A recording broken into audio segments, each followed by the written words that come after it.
மாதா தொலைக்காட்சி நேயர்களுக்கு அன்பு வணக்கம். அன்றாட உணவு நிகழ்ச்சியை பார்த்து கொண்டிருக்கின்ற உங்கள் அனைவரையும் இறைவன் ஆசீர்வதிப்பாராக. இன்றைய நற்செய்தியிலே 2 நிலைப்பாடுகளை பார்க்கின்றோம். முதலாவது, தவறு செய்த மனிதனின் வாழ்வில் மாற்றத்திற்கான வழிமுறை. இரண்டாவது, எங்கே என் பேரால் 2 அல்லது 3 பேர் கூடியிருக்கிறீர்களோ அங்கே நான் இருக்கிறேன் என்ற வார்த்தை.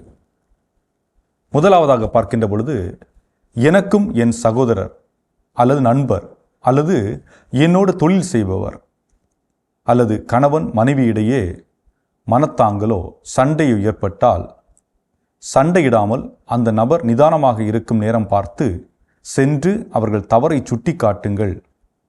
நீங்கள் முதலில் வேறு எவரையும் அழைத்துச் செல்ல வேண்டாம், மற்றவர்களுக்கு தெரியப்படுத்தவும் வேண்டாம். நீங்கள் இருவரும் சேர்ந்து சரி செய்ய முயற்சி செய்யுங்கள் என்று சொல்லுகின்றார். ஆக தவறு செய்வது இயல்பு. காயப்படுத்துவதும் இன்றைய காலகட்டங்களிலே அது எளிதாக இருக்கிறது. அப்படியே ஒருவேளை நிகழ்ந்தாலும் அதை சரி செய்யும் விதமாக தனிமையில் அந்த நபரிடம் சென்று பேச்சு கொடுங்கள், புரிய வையுங்கள், அந்த மனத்தாங்கிலிருந்து வெளியே வாருங்கள் என்று ஆண்டவர் முதல் ஒரு நிலைப்பாட்டை நமக்கு கொடுக்கின்றார். ஒருவேளை நீங்கள் சொல்வதற்கு அவர்கள் செவி சாய்க்காவிட்டால் என்ன செய்ய வேண்டும் என்பதும் சொல்லுகின்றார். ஒருவேளை நீங்கள் தனிமையில் பேசியதை அவர்கள் ஏற்றுக்கொண்டு விட்டால் நீங்கள் வெற்றி கண்டு விட்டீர்கள். இல்லை, அதில் சரியாகவில்லை என்றால் இன்னும் ஒரு நபரை அல்லது இருவரை அழைத்துச் செல்லுங்கள். உங்களுடைய வார்த்தைகளுக்கு அவர்கள் செவி கொடுத்தால் நல்லது. ஒருவேளை செவி கொடுக்கவில்லை என்றால், அதுபோன்று உங்களோடு பேச வருகிறவர்களும் நடுநிலை கொண்டவர்களாக இருக்க வேண்டும். ஒரு பக்கம் சார்ந்து ஒருவருக்கு மட்டுமே உதவி செய்யக்கூடியவராக இருக்கவும் கூடாது. பொதுவாக நீங்கள் இருவரும் பேசுவதை கேட்கக்கூடியவர்களாக இருக்க வேண்டும். ஒரு பொது மனிதராக இருந்து எது தவறு எது சரி என்று சுட்டிக்காட்டி பிரச்சனைகளுக்கான தீர்வை கொடுக்கக்கூடிய ஒரு நபராக இருக்கும் பட்சத்தில் அவர்களை நீங்கள் தேர்வு செய்யலாம் என்று சொல்லுகின்றார்.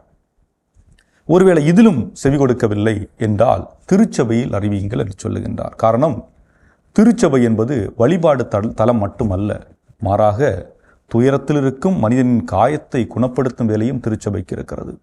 ஆகவே தான் நம்முடைய மறைந்த திருத்தந்தை பிரான்சிஸ் அவர்கள் சொல்லுவார்கள், நீங்கள் மக்களிடத்தில் செல்லுங்கள், அவர்களிடம் செல்லுங்கள், அவர்களோடு இணைந்து பயணியுங்கள் என்று சொல்லுவார்.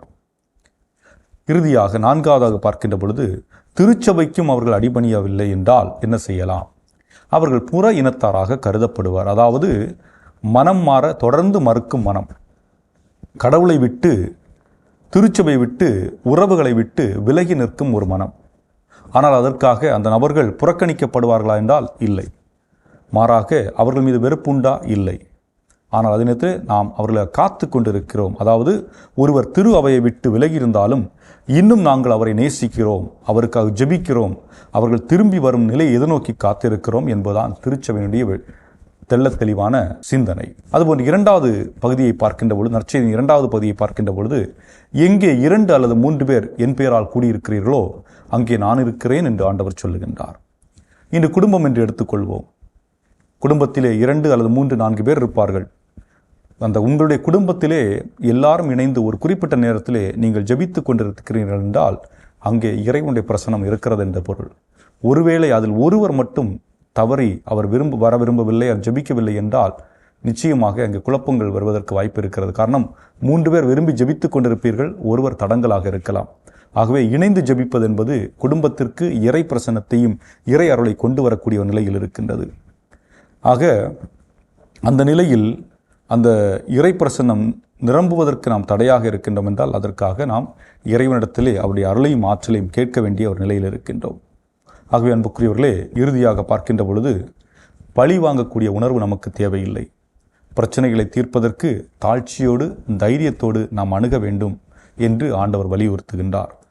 அதுபோன்று தன்னைத்தானே மாற்றிக்கொள்வதற்கு நாம் முற்பட வேண்டும். நான் செய்துதான் சரி என்ற நிலைப்பாட்டில் எப்பொழுது நிற்பதை விட நான் தவறு செய்திருந்தால் அதை ஏற்றுக்கொண்டு மாற்றக்கூடிய ஒரு மனநிலை கொண்டவர்களாக இருக்க வேண்டும்.